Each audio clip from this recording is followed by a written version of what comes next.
The great hall stretched out like a metal canyon, its walls rising high into shadows that seemed to swallow sound.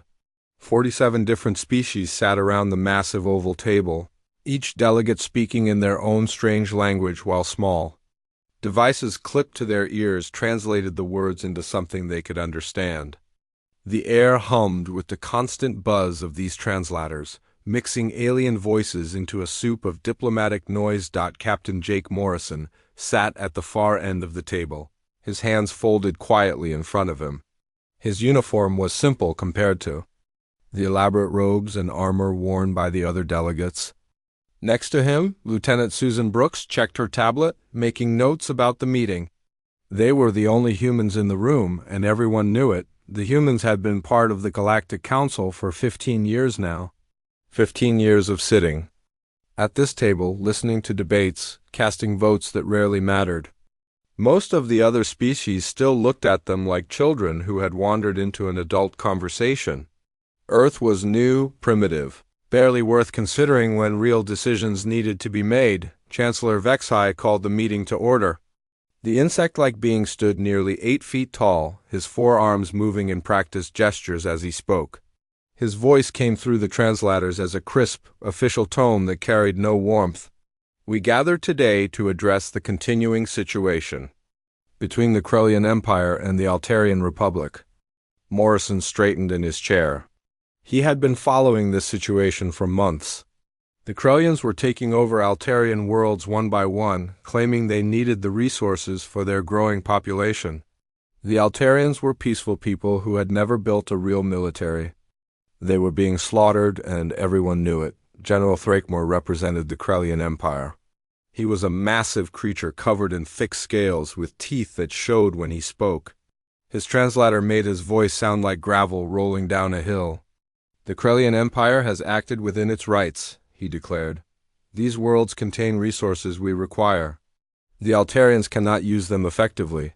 Cannot use them effectively because you keep bombing their cities, Morrison thought, but he kept quiet for now. The Altarian representative was a graceful being named Luranas. Her people looked almost like humans, but with skin that seemed to shimmer in the light.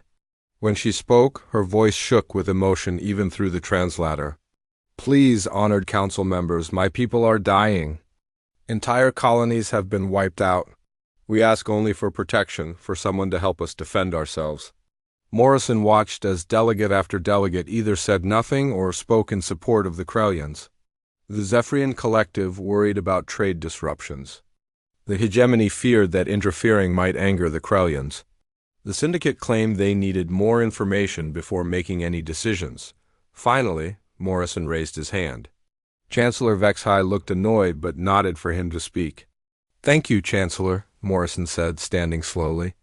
I propose we establish humanitarian corridors to evacuate civilian populations from the contested worlds.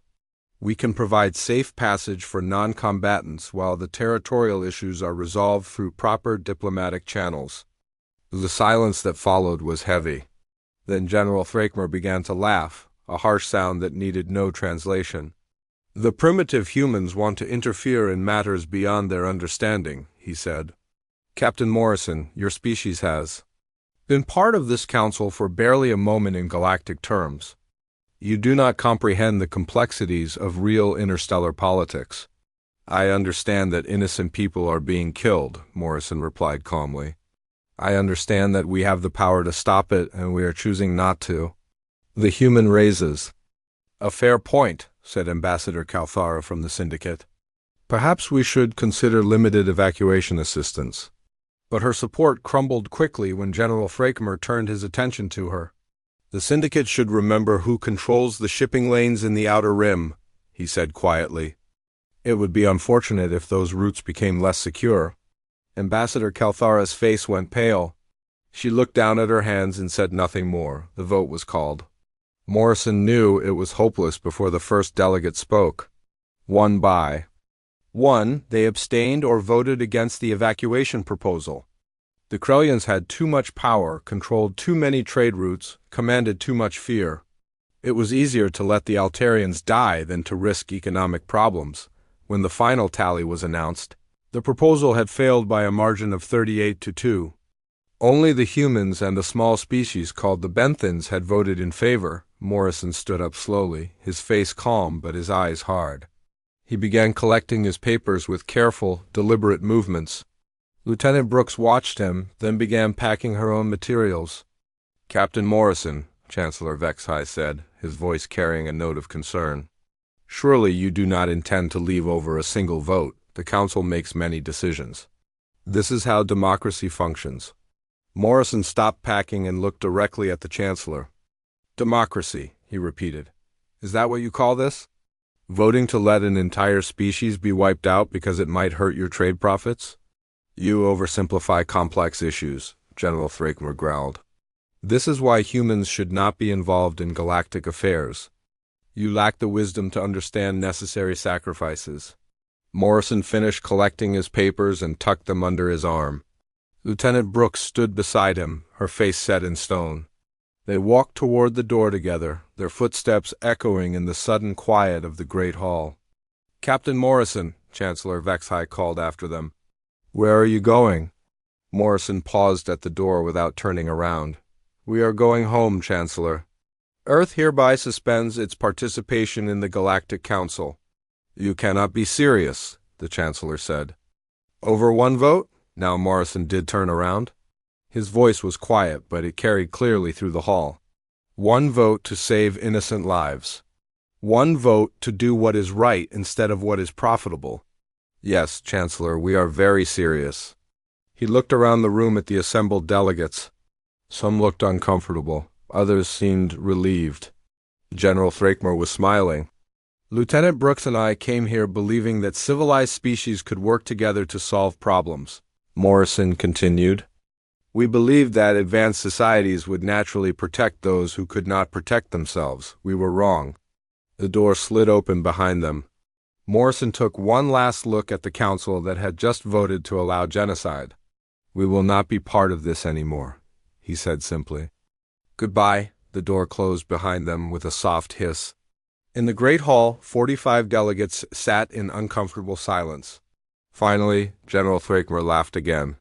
"Good riddance to the primitives," he declared. "Now civilized species can conduct civilized business without their naive interference." But several delegates noticed that his laughter sounded forced and his smile did not reach his eyes. Something about the way the humans had left, not angry, not shouting, but calm and determined, made him nervous. "Outside the hall, Morrison." And Brooks walked through the corridors of the diplomatic station without speaking. When they reached their ship, Morrison finally broke the silence. "Send a message to Earth, Lieutenant. Tell them we are coming home, and tell them it is time to remember who we are." Behind them, the Galactic Council continued its session, unaware that they had just made the worst mistake in their long history. 3 months had passed since Captain Jake Morrison walked out of the Galactic Council chambers. The Great Hall on Nexus Prime still held its regular meetings, but something felt different now. The empty chairs were the human delegates once. Sut seemed to draw everyone's attention. Though no one wanted to admit it, Admiral Lisa Carter stood on the bridge of Aurora Base, Earth's largest orbital station.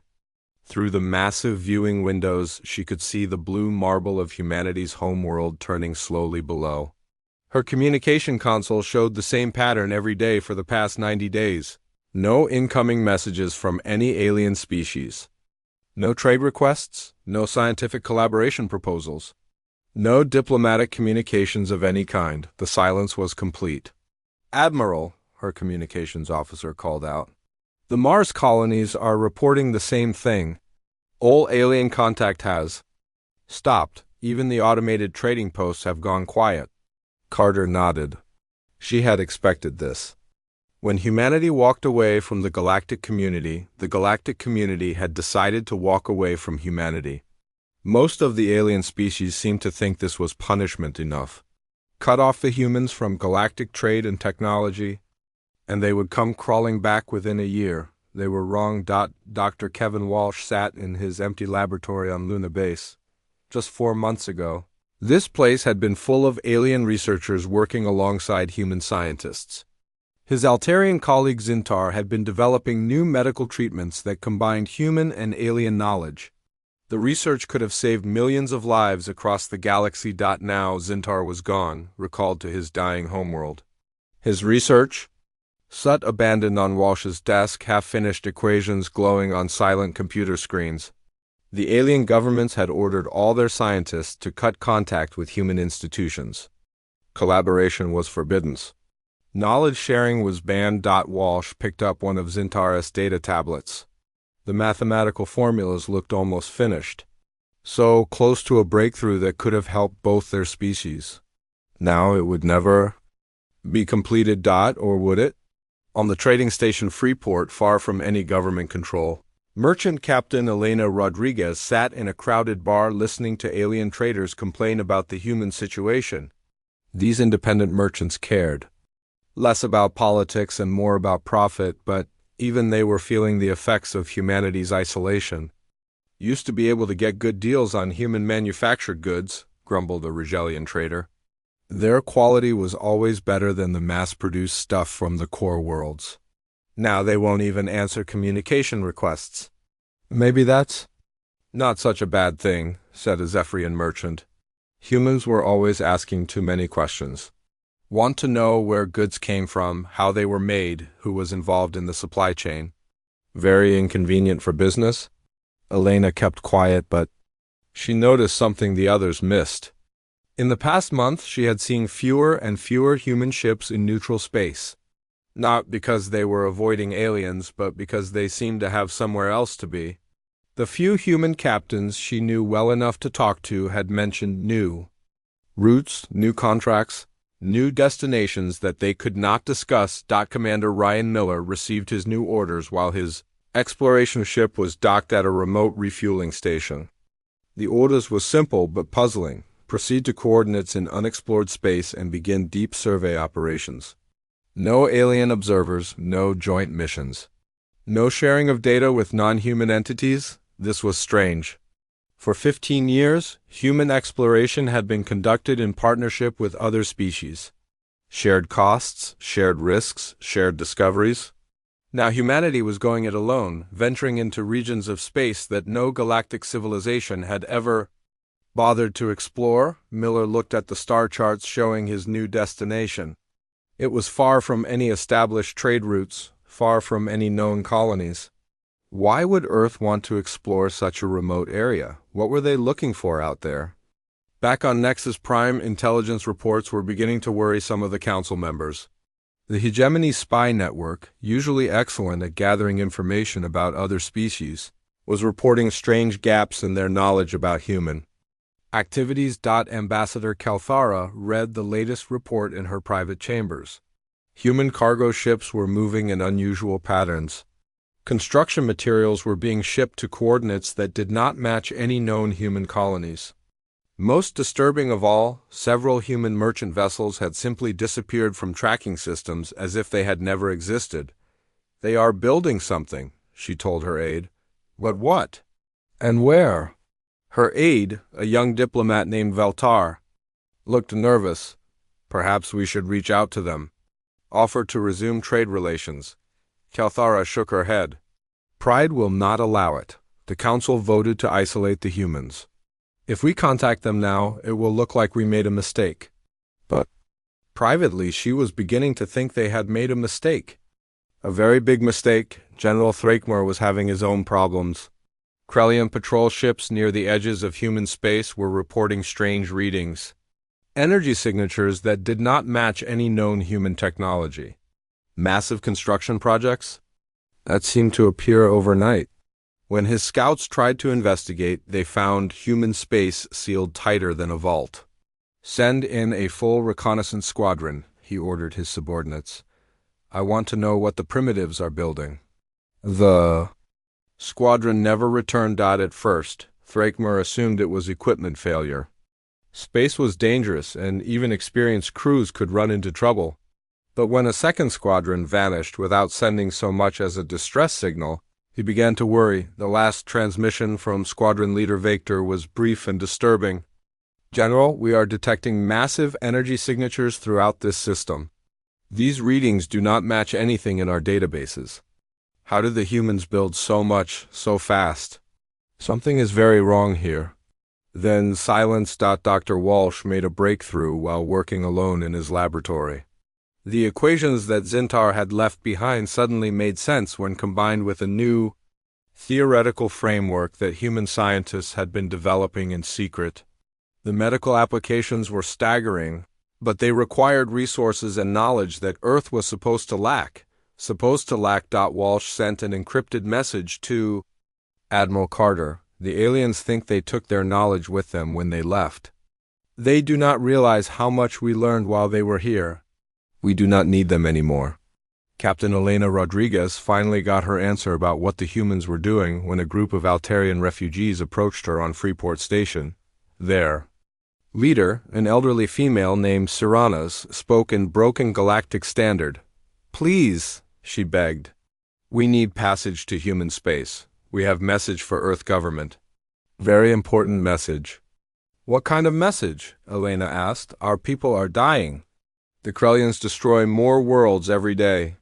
The Council does nothing. We heard rumors that humans might help, might give sanctuary to refugees." Elena looked at the desperate aliens. 3 months ago, she would have laughed. Earth barely had enough resources for its own people. But something had changed. The few communications she had received from home suggested that humanity was no longer the weak, dependent species that other races remembered. "I will take your message," she told the Altarians. "But I should warn you about something. Earth is not the same place it was 6 months ago. None of our worlds are the same." "What do you mean?" Siranas asked. Elena looked out the station's viewing port at the stars. Somewhere out there, humanity was preparing for something. She could feel it in her bones, the way animals could sense an approaching storm. I mean that when the galaxy pushed us away, they made a mistake. They thought we would become weak and isolated. Instead, we remembered something important. "What did you remember?" Elena smiled, but it was not a pleasant expression. "We remembered that humans do not give up. We remembered that when good people are threatened, we do not sit around, voting about whether to help them. We act."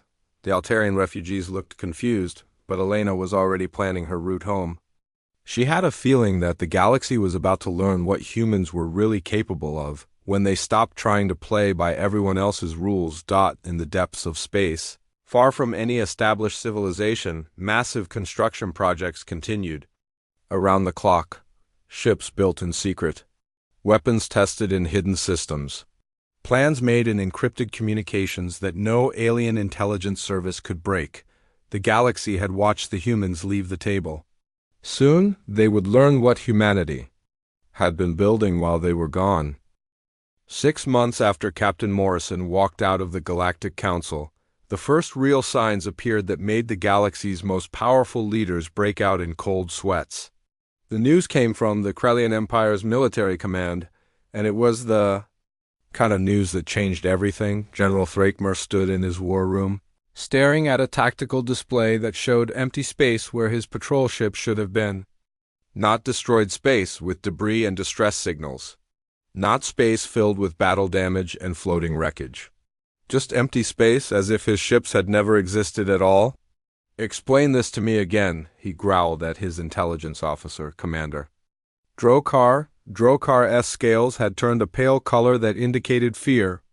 "Sir, Patrol Group 7 was investigating the outer boundaries of human space near the Tau Ceti system. They sent routine reports for the first 2 days, then they went silent. When we sent Patrol Group 12 to investigate, they found no trace. Of any ships, no debris, no energy signatures, nothing. Equipment malfunction," Thrakmer decided. "Space is dangerous. Ships are lost," but even as he said it, he did not believe it. Losing one ship to mechanical problems was normal. Losing an entire patrol group without any trace was not normal. Losing 2 patrol groups was impossible. "Sir," Drokar continued nervously, "there is more. The last transmission from Group 12 was ... unusual." Thrakmer activated the recording. The voice of Squadron Leader Victor filled the room, but it sounded different than usual, confused, frightened. "Command, this is Victor. We are detecting massive energy signatures throughout the Tau Ceti system. These readings are unlike anything in our database. The signatures suggest construction on an enormous scale. How did the humans build so much infrastructure so quickly? The energy output readings are... This cannot be correct? Command, these numbers suggest industrial capacity exceeding our own core worlds. There was a pause, then Victor's voice returned. Even more disturbed. Command, we are detecting movement. Multiple large vessels approaching our position. These are not the same crude human ships we are familiar with. The design signatures are completely different, more advanced. How is this possible? How did they develop such technology so fast? Then silence forever. Thrakmer turned off the recording and looked at his tactical staff. These were experienced military officers who had fought in dozens of campaigns. They had seen every kind of enemy the galaxy had to offer. But now they looked scared. Double the border patrols, he ordered, and send a full battle squadron to investigate. I want to know what happened to my ships. The battle squadron never returned either. On Earth, President Charles Hamilton sat in a secure conference room deep beneath the Continental Defense Complex. The room had no windows, no decorations, nothing to indicate where it was or what century it belonged to. Around the table sat the most important people in human space. Though most of the galaxy had never heard their names, Director Patricia Stone ran the Terran Intelligence Service. She was a small woman with gray hair and quiet eyes, but her intelligence network now reached into every corner of human space and beyond. She had been planning for this moment since the day Morrison walked out of the council chambers. Mr. President, she said, Operation Exodus is ahead of schedule. We have successfully relocated our most vulnerable populations to the fortress worlds. The new colonies are fully self-sufficient and heavily defended. If the worst happens, human civilization will survive. President Hamilton nodded. And the other projects? Chief Engineer Danny Foster answered that question. He was young for such an important position, but his mind worked in ways that older engineers could not match. Sir, the development programs have exceeded all expectations. While we were members of the Galactic Council, we had to follow their technology sharing agreements. We had to limit our research to approved areas. We had to share our discoveries with species that gave us nothing in return. Foster activated a holographic display that showed ship designs unlike anything the galaxy had ever seen. Now we are free to innovate, free to develop technologies that other species never bothered to share with us. Free to remember that humans are very good at solving problems when survival is at stake. The ships in the display were beautiful and terrifying. At the same time, sleek hulls that seemed to bend light around them, weapon systems that integrated human engineering with concepts borrowed from a dozen different alien technologies that human scientists had quietly studied and improved upon.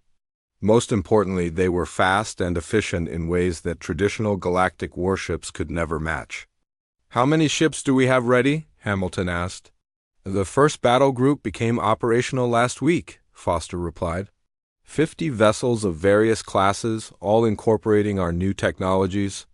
We have 12 more battle groups in final construction, phases and production capacity for many more. Hamilton looked around the table at the faces of humanity's leadership. These were people who had spent months preparing for the moment when the galaxy would realize that pushing humanity away had been a terrible mistake. Captain Nicole Parker commanded the stealth reconnaissance ship Shadowrunner. Her vessel had been monitoring galactic military movements for months, invisible to alien sensors and undetectable by their patrol networks. The intelligence she had gathered painted a clear picture of the galaxy's military capabilities. Mr. President, she reported via secure communication from somewhere in deep space, the Galactic Council's combined fleets are formidable in numbers, but they have serious weaknesses. They have not fought a real war in over a century. Their tactics are outdated. Their coordination between different species is poor. Most importantly, they have become complacent. They do not expect real resistance from anyone. This was the intelligence that human military planners had been waiting for. The galaxy's greatest strength was also its greatest weakness.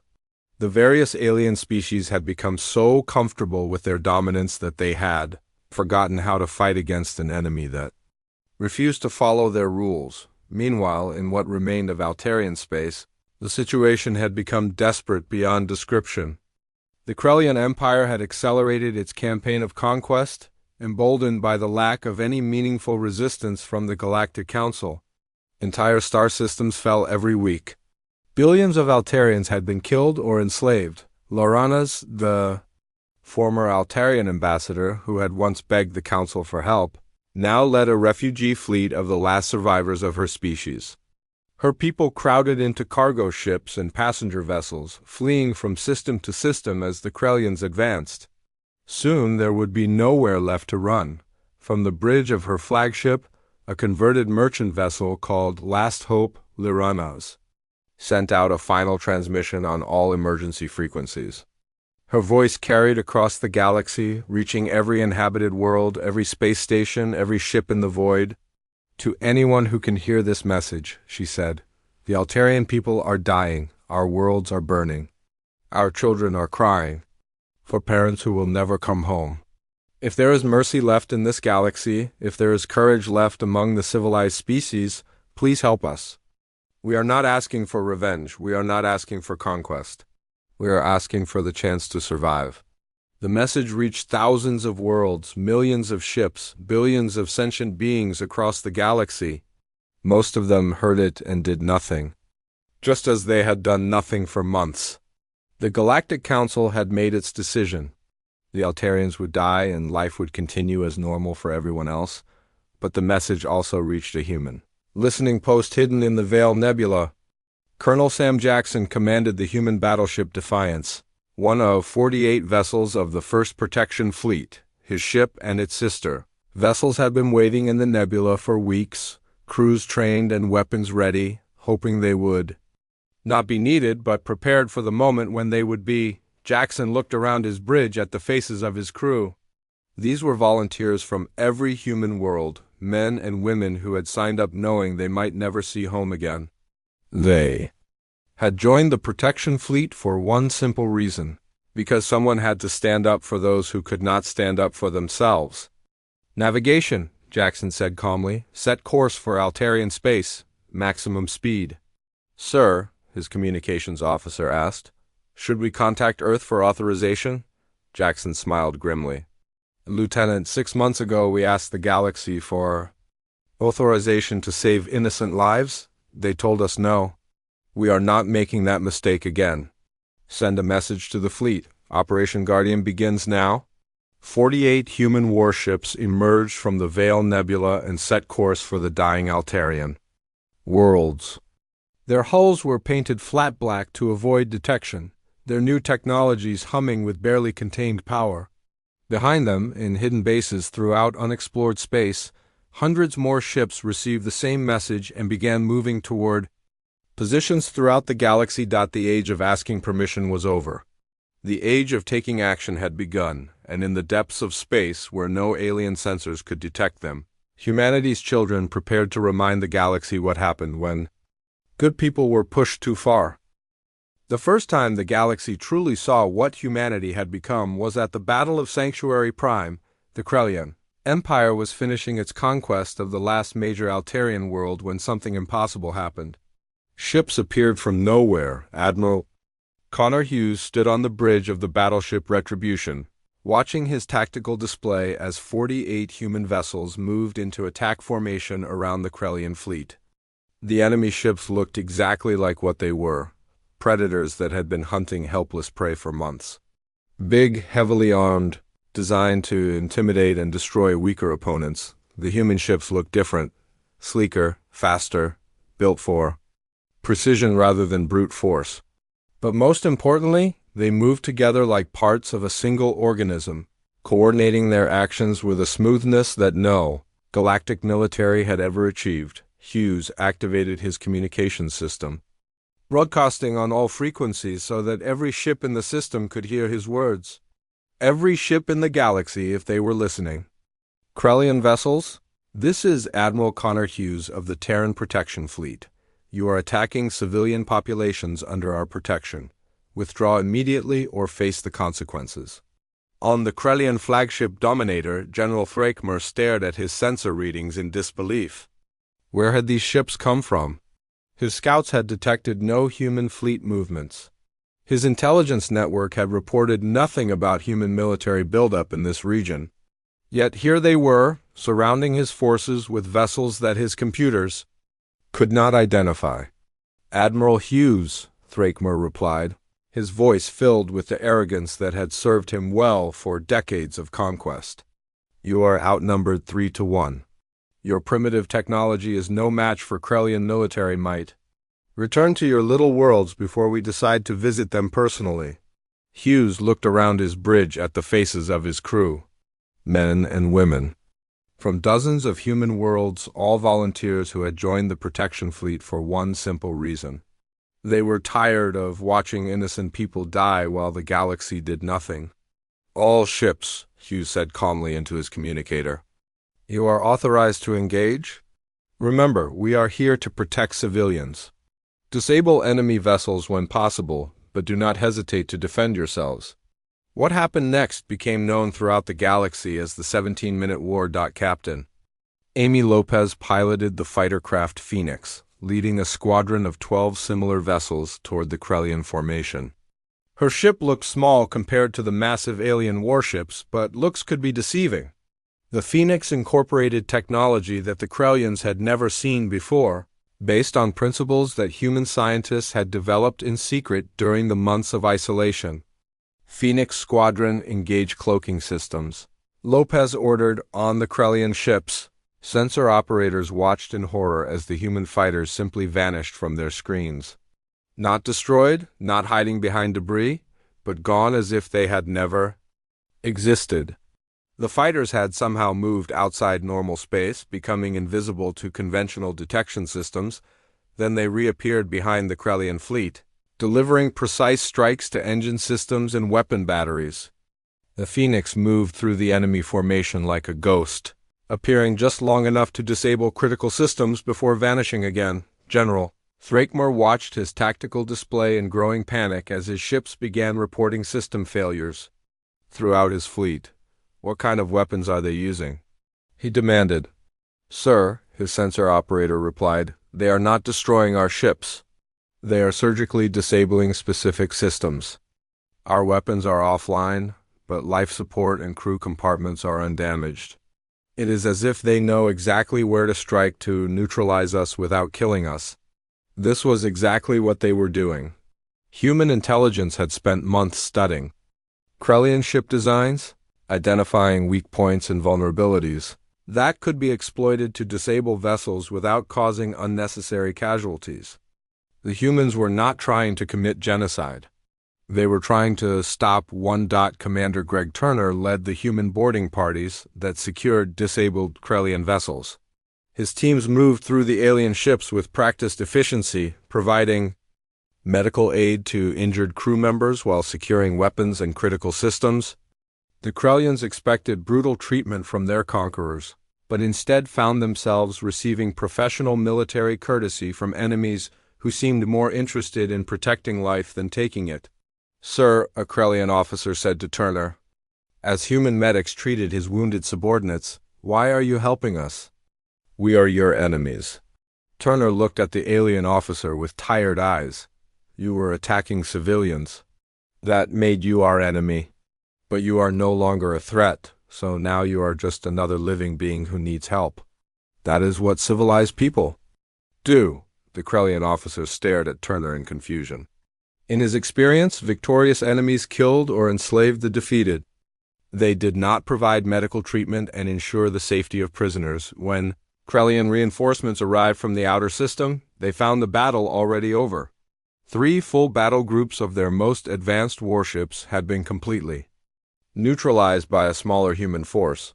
Not destroyed, but disabled so thoroughly that they posed no threat to anyone, Admiral Hughes sent a message that reached every corner of the galaxy within hours, to the Galactic Council and all member species.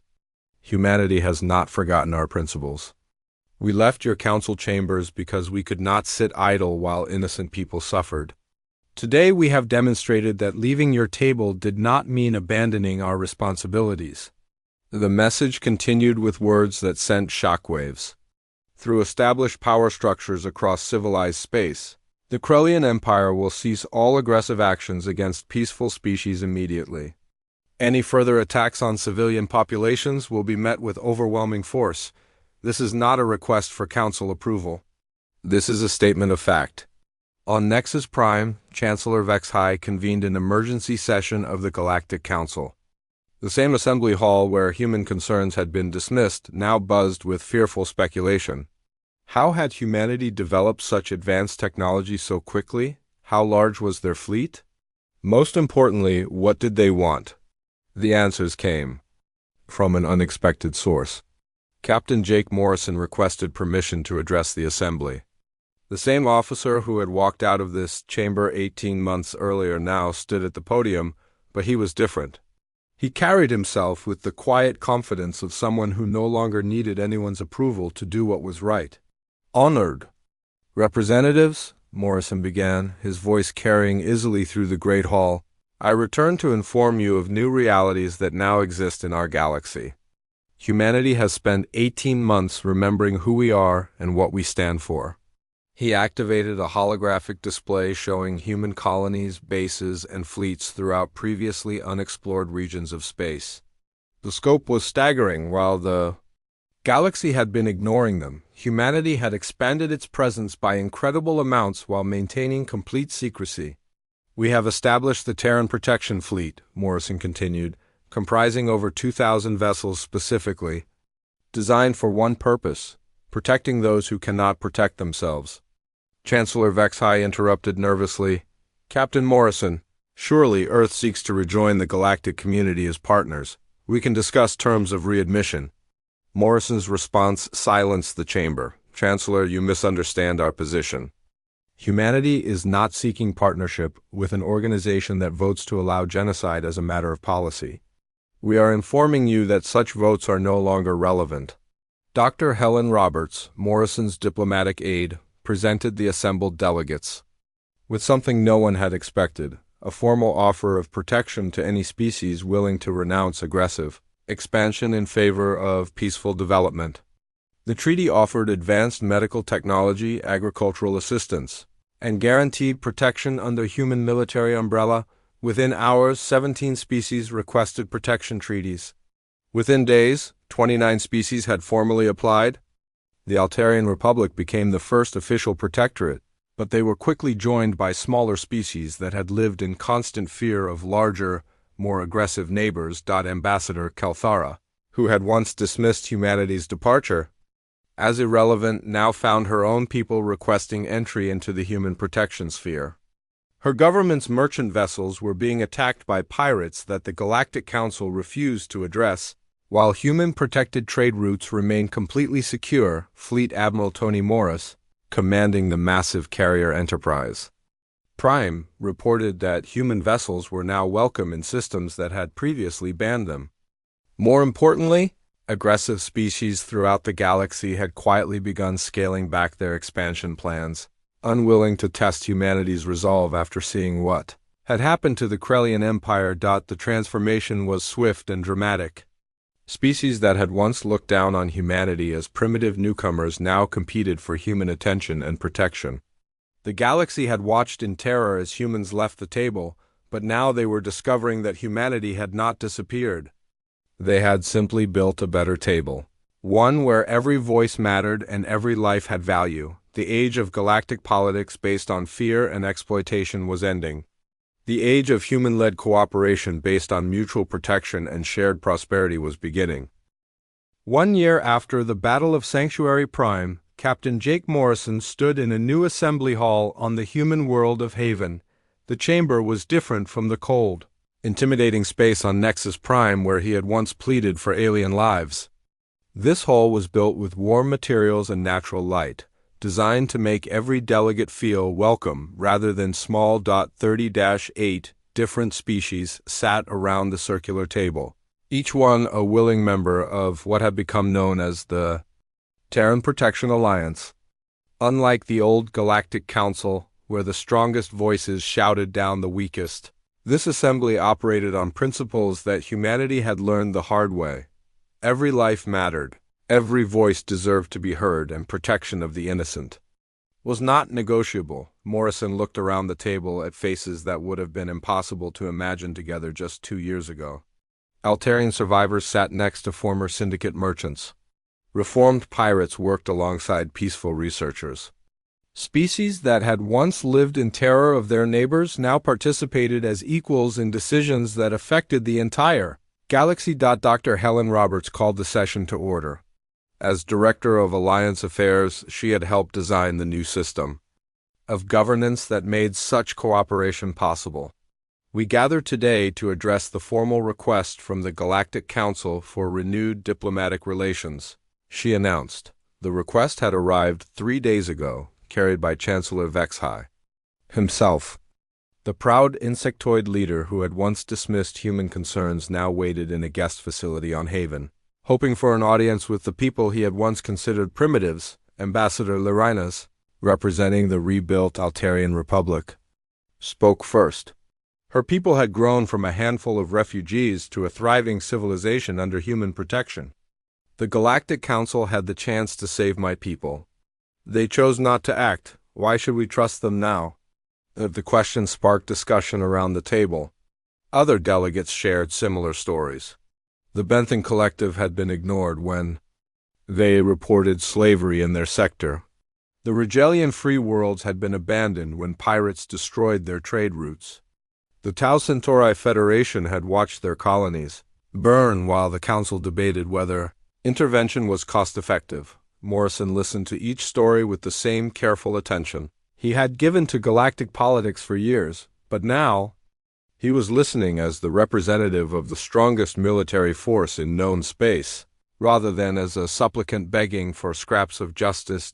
Fleet Admiral Tony Morris provided the military perspective via holographic communication from his flagship.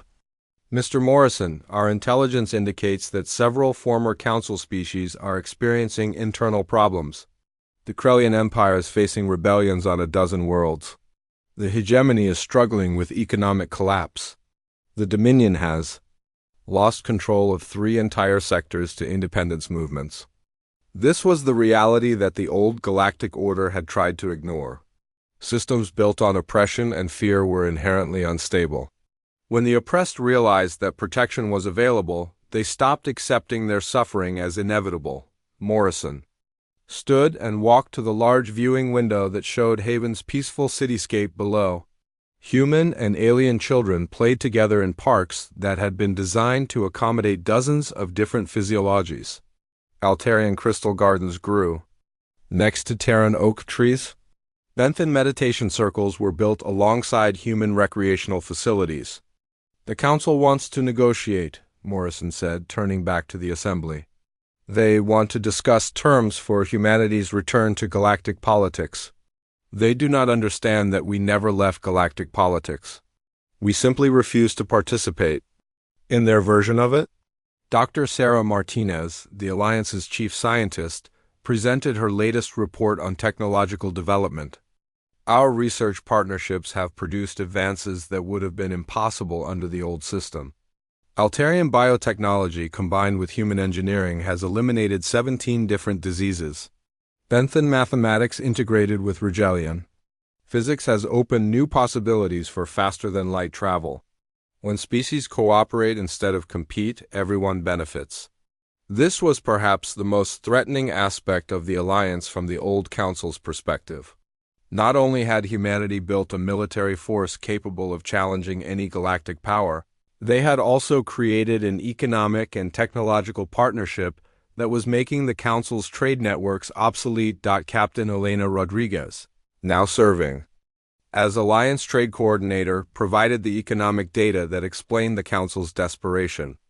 31 species have shifted their primary trade relationships to Alliance partners. Independent worlds are requesting Alliance protection rather than Council membership. Even some Council member species are secretly negotiating with us. The numbers were stark. The Galactic Council was losing members, losing influence, and losing relevance with each passing month. Species that had once competed for Council approval now competed for alliance protection treaties. Morrison returned to his seat and looked at the formal invitation that Chancellor Vexai had presented. The language was careful, diplomatic, designed to make it sound like the Council was doing humanity a favor by offering renewed relations. "The Chancellor will address our assembly tomorrow," Morrison announced. "He wants to discuss the future of galactic civilization. But before we hear what he has to say, we should remember how we got here." Morrison activated the chamber's recording system, replaying the audio from that day 18 months ago when he had walked out of the council chambers. The delegates listened to General Thrakmer's arrogant dismissal of human concerns, to Chancellor Vexai's casual acceptance of genocide, to the cold calculation that had valued trade profits over innocent lives. When the recording ended, the chamber was silent. Then Ambassador Liranes spoke quietly. They had their chance to build a civilization based on justice. They chose not to. Why should we believe they have changed? The next day, Chancellor Vexai stood before the Alliance Assembly. The proud leader who had once commanded respect through fear now looked diminished, uncertain. He had come to Haven expecting to negotiate with desperate humans who needed galactic approval. Instead, he found himself pleading with the representatives of a power that had surpassed his own. "Honored delegates," Vexai began, "the Galactic Council recognizes that mistakes were made in the past. We seek to establish a new partnership based on mutual respect and shared interests." Morrison let him speak for 20 minutes about cooperation and mutual benefit and the importance of galactic unity. When Vexai finished, Morrison stood slowly. "Chancellor," he said, "you speak of partnership. But partnership requires equality. It requires shared values. It requires the belief that all sentient life has value." Morrison paused, looking directly at the insectoid leader. "Do you believe that?" Vexai hesitated. In that hesitation, everyone in the chamber could hear the truth. The council had not changed. They were still the same organization that voted to allow genocide when it was convenient. "We believe in practical solutions to complex problems," Vexai finally answered. Morrison nodded. "Then we have nothing to discuss. You are welcome to remain on Haven as long as you wish, Chancellor. You are welcome to observe our proceedings and see how a truly civilized society operates. But the Alliance will not be rejoining an organization that considers innocent death a practical solution to complex problems."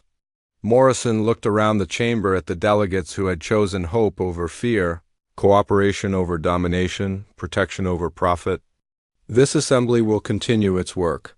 We have refugee populations to resettle, trade agreements to finalize, and exploration missions to launch.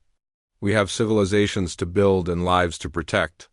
As Chancellor Vexai left the assembly hall, defeated and alone, Morrison made one final announcement.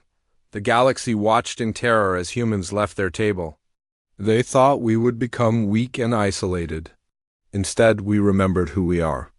We built a better table, one where every voice matters and every life has value. That table is now open to any species that shares our commitment to justice. In the months that followed, the Galactic Council continued to lose members while the Terran Protection Alliance continued to grow. The age of galactic politics based on fear and exploitation had ended. The age of cooperation based on mutual protection and shared prosperity had begun, and throughout the galaxy, on worlds where children no longer feared the night and families no longer wondered if tomorrow would bring invasion, people looked up at the stars and knew that someone was watching over them. Someone who had learned that true strength came not from the ability to destroy, but from the willingness to protect. The humans had left the table, but they had never stopped caring about who was sitting at it.